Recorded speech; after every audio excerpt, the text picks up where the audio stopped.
Let's go and bring back in now Senator from Wyoming, John Barrasso. Sir, sorry, had some audio technical issues there, but it's great to see you back. Let's pick up where we left off with you a moment ago. You tweeted this week after meeting with incoming President Trump's nominee for Secretary of Defense, Pete Hegseth, that, quote, "We had an excellent discussion about the need for America's military to remain the best in the world. I look forward to Pete's hearing and a vote in the Senate in January." I bring this up because you mentioned a confirmation hearing. I'm curious if maybe you're now becoming sort of inclined towards confirmation hearings rather than the recess appointments that the leadership has agreed to for the incoming president. Well, President Trump has made wonderful choices for his cabinet. It's a complete list. These are people that are going to work to get America back on track across the board. And every one of them is going to have a hearing, a fair process, and then what they're going to have is a timely vote in the United States Senate. We want to get that cabinet in place quickly. What we know is that in the past, when President Obama came into office, when President Clinton, they had most of their cabinet in place by the end of January. We plan to do the same thing with President Trump. A number of us have actually been meeting with some of the nominees. I've had a number of meetings this week. We're coming in, actually, the Republicans in the Senate take over on January 3rd. We've had meetings already with some of the nominees, and we're going to have hearings early so we can get his team in place when he takes the oath of office on January 20th. Any dates in mind to kick off these hearings so far, or not yet?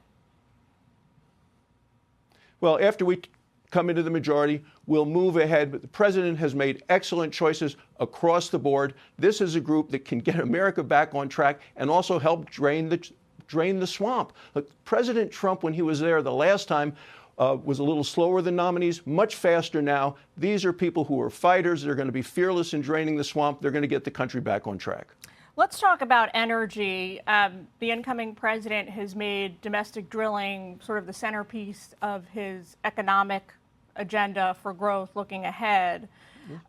We know that him and his incoming energy secretary, Chris Wright, have indicated that they would like to see sort of the rebirth of the Keystone XL pipeline. A lot of folks, though, are saying it might be something that's easy to talk about, not so easy to accomplish. Here's Jane Kleeb, the chair of the Nebraska Democratic Party. She says they can try, but they'll be starting from scratch. When the federal permit got revoked, we didn't just celebrate. We went all the way through the court system to make sure that the easements were returned to landowners. Do you still, sir, hold out hope for the promise of a Keystone XL pipeline, or is this more lip service on the part of the incoming team to get the drill baby drill mentality in action again, as President Trump says? Well, let's take a look at the big picture. If you want to actually lower prices across the country, energy is the place to start. And energy security is national security, it's economic security. We have massive amounts of energy in this country. I'm in Wyoming today, which is America's energy breadbasket. The last 4 years, Jillian, these radical climate elitists, what they've done is put a noose around the neck of American energy.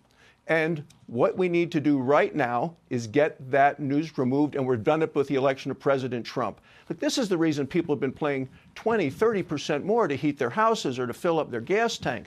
And the people that the president has nominated for energy, they know how to take the handcuffs off of American energy and get the American energy economy pumping again. The sooner we can get them confirmed, the better it's going to be to get prices down. Look, I'm heading to the Persian Gulf for Thanksgiving with Wyoming National Guards. What we need to do is use American energy. We shouldn't be dependent upon sources around the world. Your past guests talk about that. We have strong, hardworking American energy workers here. They do it cleaner, better than any place else in the world. They're ready to get back to work. Senator, the incoming president this week floated the idea or the possibility of using the U.S. military's might to help implement his mass deportation plans for illegal immigrants. He wrote on Truth Social, "True," in response to reporting that he is prepared to declare a national emergency and use military assets to reverse the Biden invasion through a mass deportation program. Some of your colleagues pushed back on this idea, Rand Paul and Kevin Cramer. We're wondering if you think it's a good idea. Well, I support the president. We have a national security crisis in this country right now because of our open border. And when he declares it a national emergency, he can appropriately use the military. There are over 10 million illegal immigrants in the country right now. We are talking about drug dealers, people in criminal cartels. These are folks who have actually been murdering, raping, poisoning American citizens.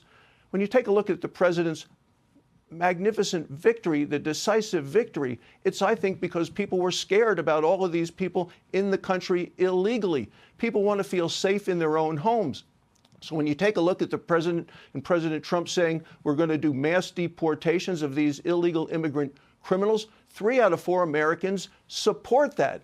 And yet we still have some of these big city mayors and governors who unbelievably are more concerned about the rights, the so-called rights of illegal immigrants than they are about the safety of their own citizens. We have to make America safe again, and what the president is talking about is the right thing to do.